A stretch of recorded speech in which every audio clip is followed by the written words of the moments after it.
저는 오늘 약간 콘텐츠 산업 측면에 있어서 어떤 IP 확보 방안에 대해서 좀 말씀을 드리려고 합니다. 그래서 어, 간단하게 이제 제 소개를 드리면 이제 저는 PD 많이 흔히들 아시는 이제 프로그램을 이제 제작을 하는 이제 PD 출신으로 그동안 이제 CJENM에서 이제 좀 프로듀서 생활을 오래 했고요. 그러다가 이제 한 8년 전서부터는 이제 글로벌 콘텐츠 사업을 주로 진행을 했습니다. 그래서 이제 한국 콘텐츠의 IP들을 활용해서 해외로 진출시키는 업무를 했고, 이제 작년에 이제 새롭게 이제 그 19년 동안 다녔던 회사를 이제 퇴사를 하고 작은 스타트업을 하나 시작을 했습니다. 그래서 Something Special이라고 하는 한국의 어떤 창의성 기반을 위한 창의성을 기반으로 해서 이제 해외 글로벌형 콘텐츠를 만드는 회사를 설립을 했고요. 그래서 삼성 스페셜은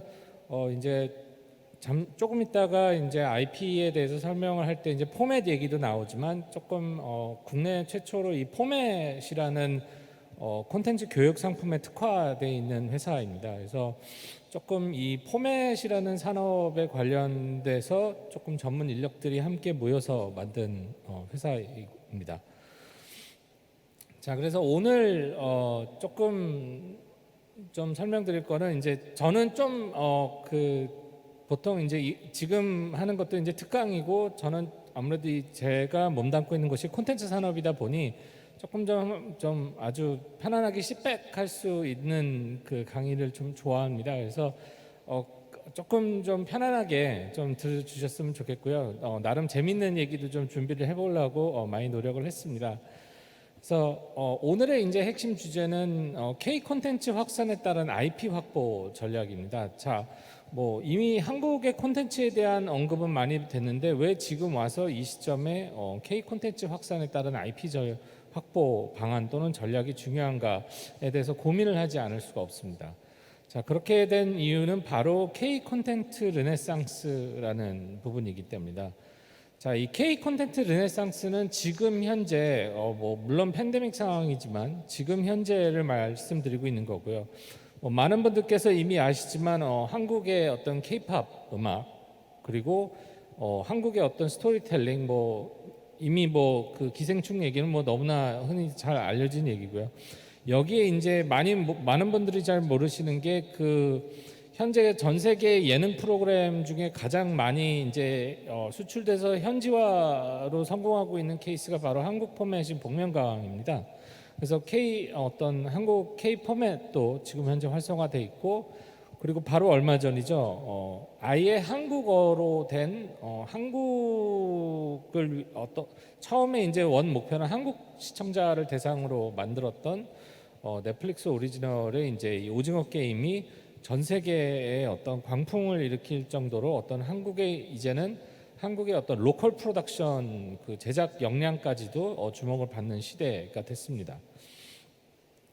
자, 이 오징어 게임의 좀 특별한 부분을 좀 살펴봐야 되겠는데요. 이 오징어 게임이 단순히 어떤 한국에서 이제 성공을 넣어서 전 세계 성공을 거두기까지 이제 가장 중요한 거는 흔히들 얘기할 때 어떤 콘텐츠 어떤 창작에서 송출해서 해외 수출될 때까지 그리고 그것이 글로벌 시청자들한테 소비되기까지를 보통 통상적으로 5년 정도가 그동안의 어떤 예측하는 동향이었습니다. 근데 불과 이 오징어 게임 같은 경우는 한 달도 안 돼서 338.4% 정도의 어떤 접근률을 하고 특히 미국 시장에서는 불과 한 달도 안 되는 3주 안에 97%의 넷플릭스 유저들이 그리고 전 세계에서 뭐 많이들 아시는 것처럼 80개국 이상에서 시청률 1위를 하는 흔히 말씀드리면 이제 뭐 10월 한 달 동안 전 세계 시청자들이 가장 많이 본 콘텐츠가 됐습니다. 그리고 재밌는 것은 이 불과 소비데이까지가 한 달이라는 기간입니다. 그래서 저 안에 그래프를 보셔도 아시겠지만 처음 넷플릭스에서 오징어 게임이 공개된 이후에 굉장히 급속도로 이제 상승 곡선을 올라가고 그것이 계속 한 달 이상 동안 지속되는 그래프를 볼 수 있습니다. 자, 이런 것이 무슨 얘기냐 하면 바로 오늘날 이제 그 뭐 디지털 디스럽션 하는 이라는 이런 디지털 혁신의 사회에서는 콘텐츠는 소비자들에게 더 빠르고 그리고 더 멀리 이제 소비되는 성향을 가지고 있다. 뭐 진행되는 성향을 가지고 있다라는 부분입니다. 자, 오징어 게임이 뭐 이제 전 지구적인 성공에 대해서 일부 전문가나 언론은 뭐 다음과 같은 이야기를 언급하는 것을 볼 수 있었습니다. 뭐 넷플릭스만 대박친 오징어 게임, 뭐 실익은 없는 오징어 게임. 당연히 성공 뒤에는 뭐 이 콘텐츠 생태계라는 게 아무래도 대중의 사랑을 받고 대중의 또 비평을 받아야 되기 때문에 분명히 사랑받는 쪽 이면에는 이제 비평도 나올 수 있습니다. 자, 근데 어떤 한국 콘텐츠 산업을 바라보는 입장에서는 조금 이러한 얘기들과는 좀 다르게 좀 보고 싶은 부분이 있습니다.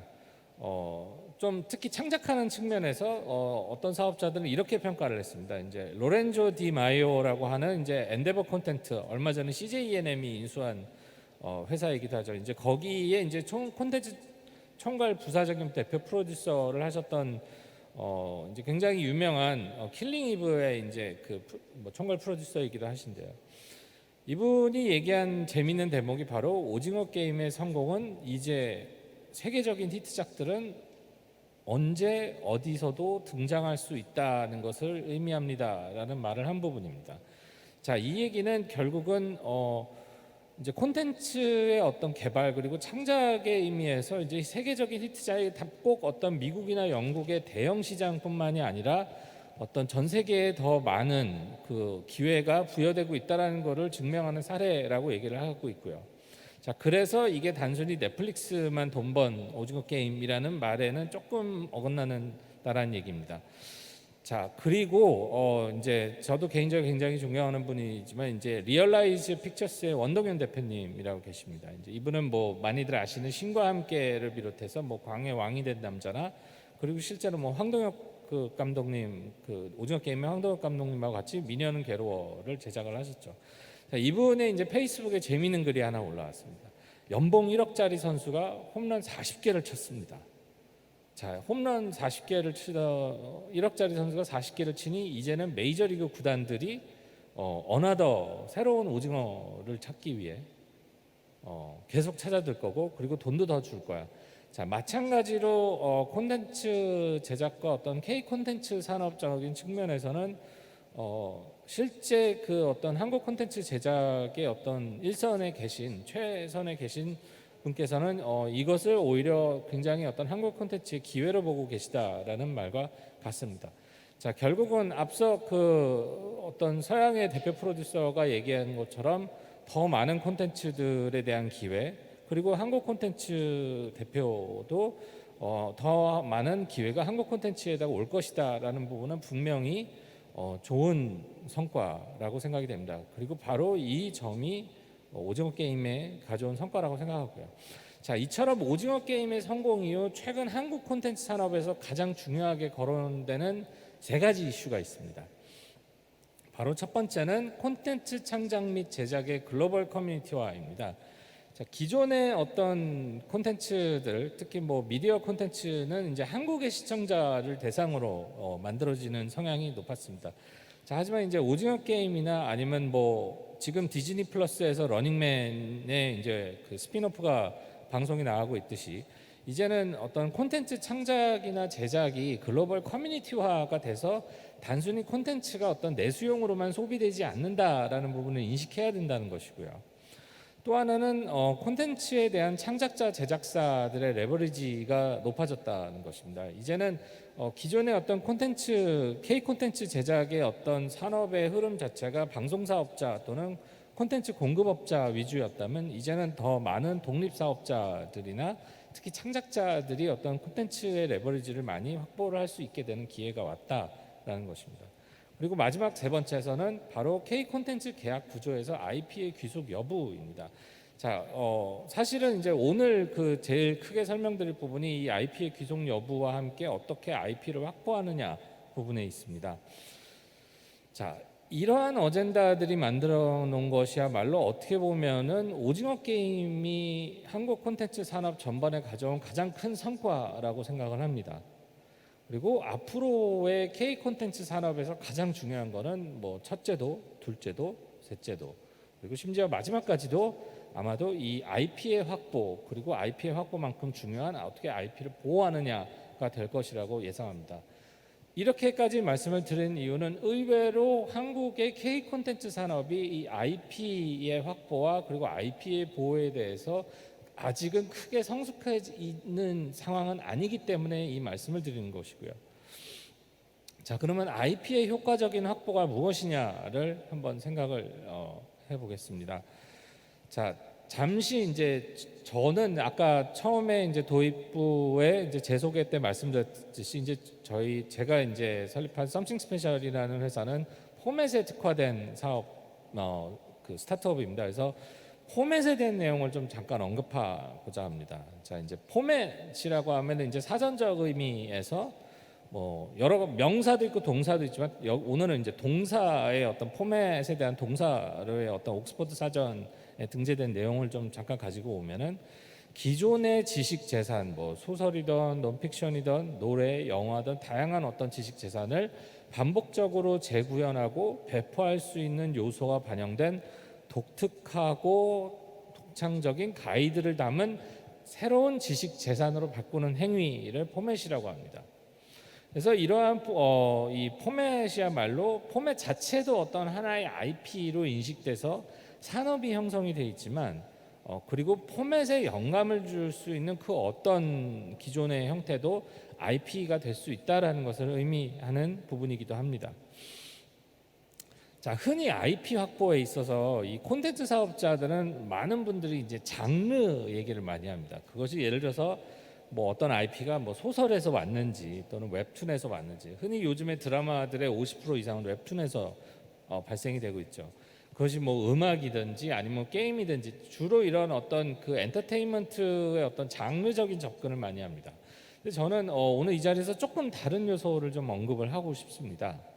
자, 그 2008년에 마이클 A 골린의 저서가 하나 재미있는 저서가 하나 있습니다. 그래서 Driving Innovation: Intellectual Property Strategies for a Dynamic World라고 하는데 이 조금 이런 디지털 혁신 사회에서 급변하는 좀 이런 산업 구조에서 어떻게 좀 혁신적인 좀 방향으로 IP를 운영하느냐에 대한 얘기입니다. 그래서 사실은 뭐 특허와 비롯해서 굉장히 산업 전반에 대한 큰 얘기를 하고 있지만 콘텐츠 창작이나 개발이나 특히 IP의 확보가 콘텐츠 산업에서의 IP 확보 측면에서도 좋은 얘기가 있어서 조금 이쪽에 이제 그 결과를 좀 고려해 볼 때 다음과 같이 좀 유추를 해볼 수가 있을 것 같습니다. 그래서 IP 확보에서 반드시 고려해야 할 요소는 첫 번째가 스토리텔링이라는 것입니다.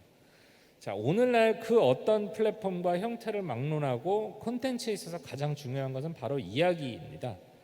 이야기가 있어야 그 관객을 모을 수 있고, 이 관객을 모을 수가 있어야 소비가 될 수 있고, 결국은 콘텐츠 자체는 스토리랑 요즘에 동일시 현상이 되고 있는데, 결국은 효과적인 IP도 역시 이러한 스토리를 얼마나 강력하게 반영하고 있느냐가 이제 주 형태가 되는 겁니다. 그래서 아까 말씀드렸지만 대부분의 한국 콘텐츠 사업자들은 어떤 장르적 접근을 하는데, 실제로 어떤 영국이나 이제 네덜란드나 이제 이런 그 콘텐츠 IP 강국들을 보면은 어떤 과학 실험과 어떤 사회성 실험인 다양한 어떤 이 사회과학이나 아니면 이런 그 지구과학이나 아니면 인지과학 같은 다양한 과학 어떤 실험이나 논문들을 참고해서 콘텐츠로 IP를 창작하는 경우도 굉장히 많이 있습니다. 이런 것처럼 어떤 스토리텔링을 계속 유출을 해낼 수 있느냐가 굉장히 좀 중요한 상황입니다.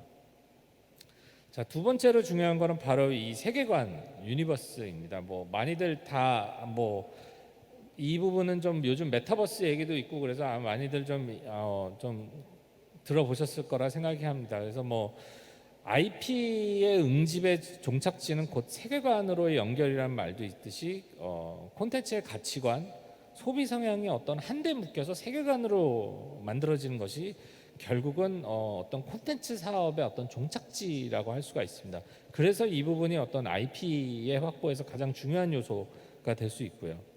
자, 그리고 마지막 이제 또 하나의 요소로 중요한 거는 바로 IP 사업에서 중요한 탤런트라는 겁니다. 자, 흔히들 IP 사업에서 중요한 탤런트를 뭐 유재석 씨나 아니면 뭐 무슨 강호동 씨 같은 어떤 한국에서 굉장히 유명한 로컬 셀러브리티가 아니냐라고 생각하시지만, 네, 로컬 셀러브리티는 그러니까 로컬 콘텐츠를 만드는 어떤 그 사업적으로 이제 상용화돼서 성공하기 위한 어떤 하나의 가장 중요한 툴이고요.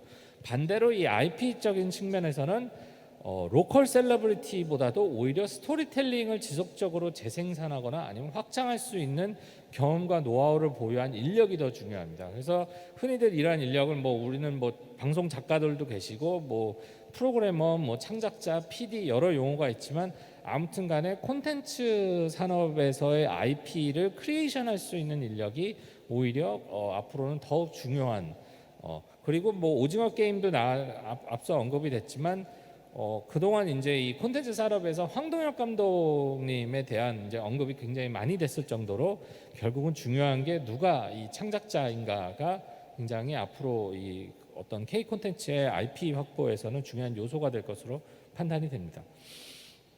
자, 그러면 예를 좀 하나 들어보겠습니다. 앞서 말씀드린 그 어떤 스토리텔링과 그리고 유니버스가 있고 그리고 이제 어떤 크리에이티브 탤런트 이 세 가지 요소를 반영 좀 사례를 하나 들어보면은 자, 뭐 007입니다. 흔히들 아시는 뭐 최근에 이제 뭐 다니엘 크레이가 나오는 007 25편이 개봉을 했었죠. 그리고 뭐 007 25편으로서 이제 다니엘 크레이그는 뭐 이제 007을 떠납니다. 이 007 시리즈는 이 MGM이라고 하는 그 흔히들 기억나실지만 이제 영화사 중에서 이렇게 사자가 가운데의 로고에서 이렇게 포효하는 그 MGM의 가장 중요한 IP입니다. 자, 그리고 이 MGM이 바로 아마존 프라임에 인수가 됐고 이 007의 IP는 이제 아마존 프라임의 가장 중요한 상품 IP가 됐습니다. 자, 왜 아마존 프라임이 이 MGM을 인수할 때 이 그 007 IP를 가장 중요하게 생각을 할까요?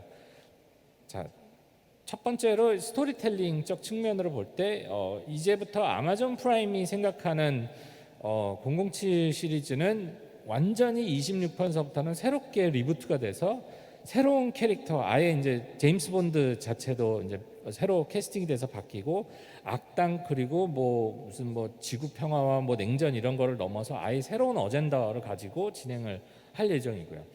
다만 이제 이러한 어떤 새로운 스토리뿐만 아니라 이것이 영화나 시리즈나 다큐멘터리, 게임 그리고 소설, 뭐 체험형 컨벤션이나 그리고 뭐 당연히 뭐 아마존이라는 어떤 그 미디어 커머스를 활용한 어떤 머천다이징까지도 구현이 될 예정이고요. 자, 그래서 이러한 어떤 이 007의 어떤 새로운 세계관은 기존의 어떤 007이라는 IP가 뭐 어떤 제임스 본드라고 하는 영국 뭐 스파이 캐릭터 개인에 집중했다면 이제 리부트되는 어떤 IP 활용에서는 뭐 그 무슨 정보국 그다음에 뭐 쿼터마스터 공학이라 그래서 제임스 본드한테 계속해서 이렇게 새로운 기구를 주는 어떤 그 과학자 얘기입니다. 이제 그 과학자의 어떤 공학 이야기, 그 다음에 뭐 그 악당들 그리고 뭐 다른 공공번 참고로 007이라는 게 이제 살인 면허인데 실제로도 001번에서 010번까지도 010까지도 계속해서 이 살인 번호를 갖고 있다는 설정입니다. 그래서 이런 다른 스파이들까지도 얘기가 나오는 굉장히 어떤 이런 세계관을 반영한 콘텐츠로 집중 개발될 예정입니다. 자, 그리고 역시 이런 어떤 새로운 콘텐츠를 개발하는 데 있어서는 새로운 스토리 그리고 새로운 세계관을 반영하기 위해서 다양한 창작자 파트너사들이 바로 이 MGM과 그리고 이제 협력해서 아마존 프라임으로 집중될 예정이고요. 여기에 이제 뭐 심지어는 뭐 한국 작가들까지 참여할 수 있는지에 대한 문의도 지금 들어오고 있는 상황입니다.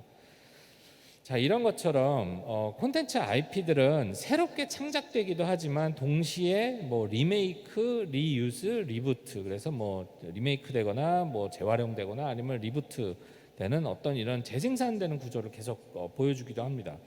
자, 그래서 뭐 이번에 이제 그 올해 이제 12월 이제 내일이면 바로 12월이니까 12월에 론칭될 디즈니 플러스 오리지널의 가장 중요한 콘텐츠 두 편을 잠깐 언급을 드리면 아마도 여기 계신 분들 중에 천재소년 두기를 기억하시는 분들은 이제 아마 저와 비슷한 연배 X세대 이상이라고 보는데요. 이 천재소년 두기를 이제 아예 리메이크 다시 리부트해서 만드는 것이 이제 천재소녀 두기입니다. 그리고 이제 유색인종 주인공이 나오고, 그리고 옆에 있는 홈 스윗 홈얼론은 바로 모두 다 흔히 알고 계시는 나홀로 집에의 새로운 리부트 버전입니다. 자, 이뿐만이 아니라 뭐 이제 바로 다다음 현재 뭐 가장 많은 그 관객들이 기대하고 있는 이 스파이더맨 신작 시리즈는 기존에 나왔던 모든 스파이더맨이 한꺼번에 영화에 이제 등장하는 어떤 새로운 스파이더 유니버스 얘기가 이제 언급이 되고 있고, 여기에 뭐 한때 90년대 후반에 이제 어떤 밀레니얼을 앞둔 이제 전 세계 영화 시장을 한번 흔들었던 이 워너브라더스의 매트릭스라는 이제 이 영화도 바로 이제 새롭게 어떤 리부트되는 개념으로 재활용되는 리유스의 개념으로 이제 4편의 개봉을 다음 달에 앞두고 있습니다. 그 외에도 뭐 최근에 지금 오늘도 아침에 기사를 보니까 뭐 다시 1등을 했다라는 기사가 나오는 것처럼 듀운이라고 하는 영화도 사실은 워너브라더스가 이미 25년 전에 한번 선보였던 콘텐츠를 다시 리부트한 작품입니다. 그 외에도 뭐 아주 가장 이제 히트했던 IP를 다시 한번 리부트하는 작업도 현대마켓에서 이제 새롭게 각색해서 나오는 방법을 계속 준비를 중이고요.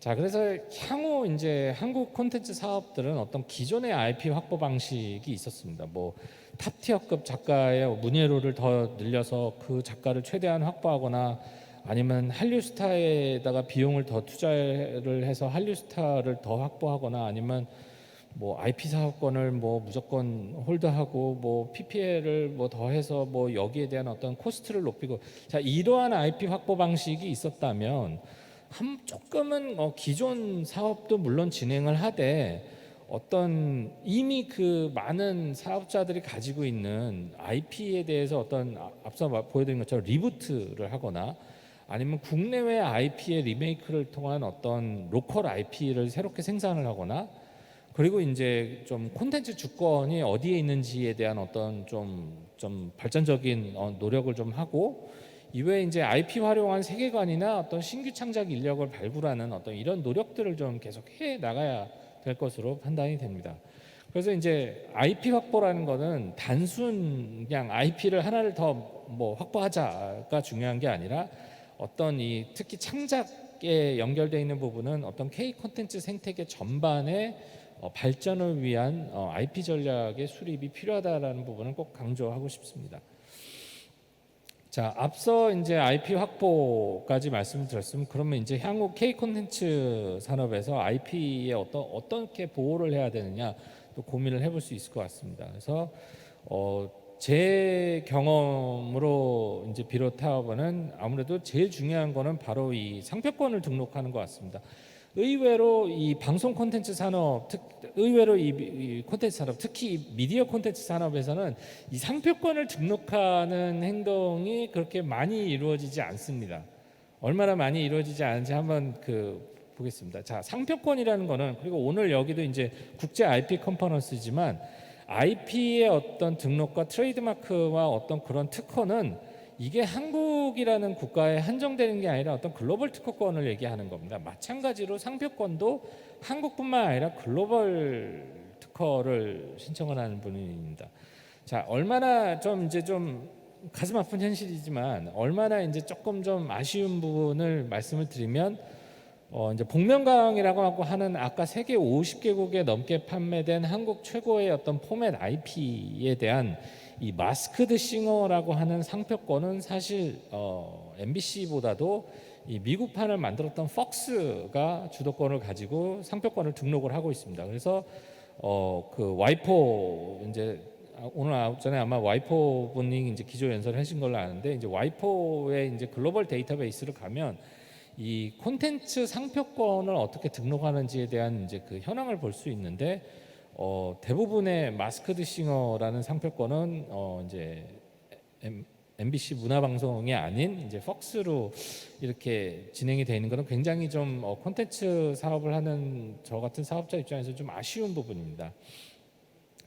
그래서 이 콘텐츠 IP를 상표권을 직접 등록을 하는 것이 왜 중요하냐면 이 IP의 활용에 대한 여러 가지 비즈니스 기회를 확보하기 때문인데요. 이제 반면에 이제 제가 과거에 CJ에 있을 때, CJENM에 있을 때 어떻게 상표권을 등록을 했는지 사례를 말씀드리면, 이제 너의 목소리가 보여라고 하는 이제 CJENM 엠넷과 TVN에서 방송 중인 이제 유명한 프로그램인데, 이 역시도 세계 한 35개국에 판매된 아주 유명한 한국의 포맷입니다. 자, 이 포맷의 경우는 아예 그 25개국 이상을 전부 다 이 I Can See Your Voice의 상표권을 다 등록을 해버렸습니다.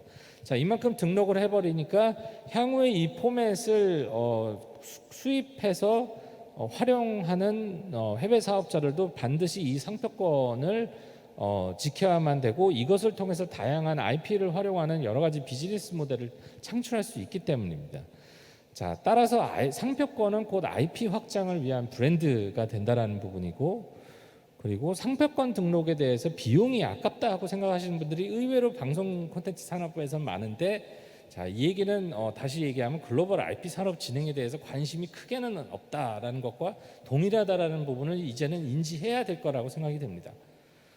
자, 그리고 두 번째로 이 중요한 것은 바로 특허는 반드시 체크한다라는 것입니다. 의외로 이 콘텐츠 산업은 또 이 특허에 대해서 좀 무관심한 편입니다. 안 그럴 것 같지만 굉장히 무관심한 편인데, 이제 대표적인 사례가 이 틴더라고 하는 굉장히 유명한 이제 그 어플리케이션 IT 기업이 이제 데이팅 앱입니다. 이제 데이팅 앱을 통해서 이제 좌라 우로 이제 자기들이 마음에 드는 이상형이 이제 이상형이 등록이 됐으면, 뭐 좌는 뭐 나는 좋아하지 않아, 우측으로 옮기면 나는 좋아해, 뭐 이 사람이 마음에 들어, 이제 이러한 기술인데, 이게 바로 특허를 가지고 있는 겁니다.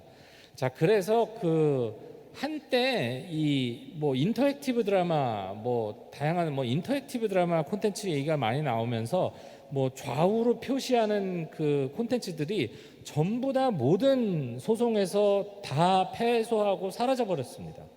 정말 만들고 시장에 출시하면 1년도 안 돼 순식간에 사라진 이유는 바로 이 틴더가 이 부분에 대한 특허를 갖고 있기 때문입니다. 자, 틴더가 이 부분에 대한 어떤 좌우로 스와이프하는 이 넘기는 부분에 대한 특허를 갖고 있었고, 틴더는 이 이제 데이팅 앱을 떠나서 이 특허를 가지고 앞서 옆에 보시는 스와이프 나이트라고 하는 이 추리 드라마입니다. 이 어떤 인터랙티브 드라마를 본격적으로 출시를 하기 시작을 했습니다. 자, 이렇게 어떤 특허를 사실은 체크하지 않는 거는 뭐 특허는 당연히 콘텐츠 중에서 기술적 사상을 통해서 등록된 권리이고, 어떤 특히 요즘처럼 어떤 뭐 넷플릭스든 디즈니 플러스든 웨이브든 티빙이든 플랫폼을 통한 구현이 이제 중요한 오늘날의 콘텐츠 사업에서는, 그리고 어떤 콘텐츠가 굉장히 차별화되게 구현을 되기 위해서 준비를 해야 된다면 반드시 특허 여부를 체크를 해야 될 것으로 판단이 됩니다. 그리고 이미 특허가 다른 곳에 있음에도 불구하고 이것을 그냥 이거 뭐 우리나라에서는 시도된 적이 없잖아 해서 그대로 진행된다면, 뭐 앞서 말씀드렸던 여러 인터랙티브 드라마들의 사례처럼 더 이상 콘텐츠로서의 가치를 잃게 됩니다.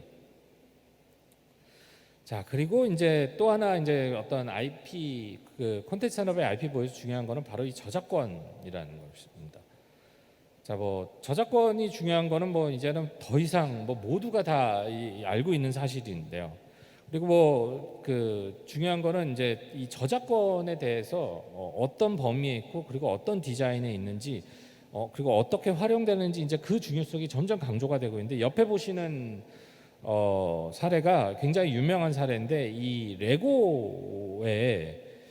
레고가 이제 새롭게 제품을 출시를 하면 정확하게 한 달이나 두 달 후에 이 래핀이라고 하는 중국 사업자가 이제 카피본을 만들어냅니다. 근데 이 카피본이 대단한 게 정말 부품 수도 똑같고, 그리고 구현되는 모습이 정확하게 일치합니다. 근데 제일 중요한 거는 가격은 3분의 1로 레고의 3분의 1로 판매를 합니다. 근데 더 재밌는 거는 바로 2년 전인가요? 중국 법원이 최초로 이 레고의 손을 들어줬습니다. 그래서 현재 래핀의 제품은 더 이상 이제 시장에 출시가 안 되고 있는 상황인데요. 자, 이처럼 저작권은 어떤 창작자의 창작물에 대한 오너십을 부여하는 것입니다. 마찬가지로 레고 시티도 레고 마스터 크리에이터들이라고 하는 창작자들이 존재를 합니다. 그래서 이러한 창작자들이 다 어떤 레고를 판매했을 때 본인이 창작한 레고에 대한 어떤 일종의 어떤 저작권을 쉐어를 받는다라고 합니다. 굉장히 좋은 형태의 이제 모델인데요. 자, 오늘날처럼 콘텐츠 산업에서는 창작물에는 반드시 진행 여부와 진행 방향 설정에 대한 권리가 클리어해야만 될 것으로 판단이 됩니다. 자, 콘텐츠 선진 강국이 되고 싶으면 콘텐츠 저작권에 대한 제도, 인식, 그리고 수행 수준도 선진화돼야 될 것입니다. 그래서 여전히 어떤 콘텐츠 사업자들, 특히 뭐 제작사나 창작사들한테 뭐 방송사나 아니면 어떤 대형 플랫폼이 좋은 아이디어 있으면 갖고 와 보세요라고 하는 부분은 이제는 조금은 지양이 되고, 어떻게 하면 저작권을 가지고서 더 좀 효과적으로 풀어낼 수 있는지를 아예 어떤 네덜란드나 영국이나 뭐 미국처럼 조금 제도화되는 부분도 이제는 논의가 돼야 될 부분이 아닐까 싶습니다. 자, 또 하나 이제 이 콘텐츠 산업의 IP에서 중요한 거는 바로 이 계약이라는 것 같습니다. 이제 의외로 특히 아마 뭐 이 자리 지금 현재 동영상을 보고 계시는 이제 방송 작가님이라고 보면 조금 관심이 가지실 텐데요. 의외로 이 대한민국의 콘텐츠 산업에서는 여전히 아직은 계약을 체결하지 않고, 특히 창작자한테 계약을 체결하지 않고 진행하는 경우가 좀 있습니다. 간혹 있습니다. 오죽하면은 저기 되게 유명한 새로운 소설의 웹툰 작가에게 변호사 친구가 생겼다라고 하는 이제 아예 어떤 책도 나왔고, 뭐 여기서도 이제 제일 중요한 거는 꼼꼼하게 따져보고 계약해라라는 얘기입니다. 자, 이처럼 어떤 창작자가 만든 영감 아이디어라는 게 하루아침에 이루어지는 것은 아닙니다. 따라서 어떤 콘텐츠는 창작자가 모든 권리를 가지고 있는 부분에서 스타트를 해서, 이것이 이제 어떤 플랫폼이나 아니면 제작사나 공급업자들이나 아니면 에이전시나 이런 계약을 통해서 자신의 권리를 계속 희색시키고 만들어지는 방향으로 이끌어져야 될 것이라고 생각합니다. 자, 창작자가 계약서를 작성하지 않고 창작 활동을 하는 것은 자신의 권리를 포기하는 행동이라는 부분을 꼭 생각해 주셨으면 좋겠고, 한편으로 창작자와 계약서를 작성하지 않고 진행하려고 하는 사업자 역시도 창작자에게 부당한 대우를 이제 요구하는 거라는 부분을 좀 인지를 했으면 하는 바람입니다. 자, 그리고 마지막으로 이 한국 콘텐츠 산업의 IP 확보와 보호에 대해서 중요한 거는 바로 타인의 IP를 존중할 것이라는 겁니다. 뭐 흔히들 뭐 많이 나왔지만 저 오징어 게임이 인기에 따라서 이 넷플릭스가 중국에 진출도 하지도 않았는데도 불구하고 중국에서 지난 10월 동안 가장 많이 본 드라마 중에 하나가 오징어 게임입니다. 전부 다 불법이죠.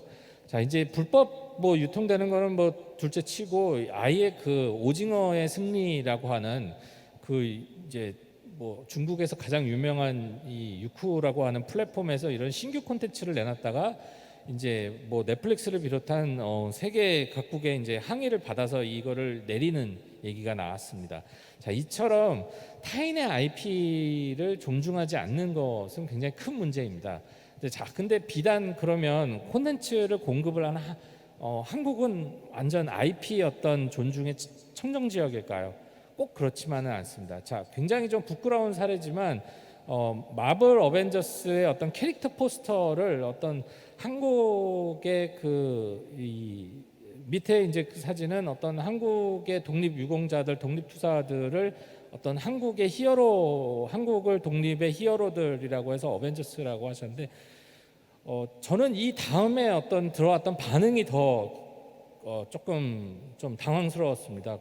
아예 어벤져스를 오마주했다라고, 어떤 마블 캐릭터를 오마주했다라고 합니다. 자, 그리고 또 하나의 사례는 보겠습니다. 이제 위에서의 이제 세트는 어떤 영국에서 진행되는 굉장히 유명한 어떤 노래 프로그램의 어떤 방청객들이 어떤 같이 함께 즐기는 어떤 세트로 되게 유명한 포맷 쇼입니다. 자, 이제 한국의 모 이제 음악 트로트 쇼에서 이제 이 그 세트 구도 구성을 그대로 가져다가 이제 쓰고서는 이제 영국 쪽에 이제 그 어떤 클레임을 받아서 이거를 변경하는 사례가 있었는데요.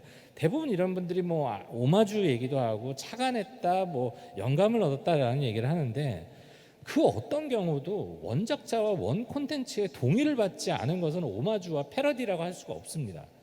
그래서 저는 이제 향후의 어떤 콘텐츠 산업에서는 특히 IP 문제에서는 표절이라는 용어를 좀 착각하지 않았으면 좋겠다라는 부분을 좀 염두에 두었으면 합니다.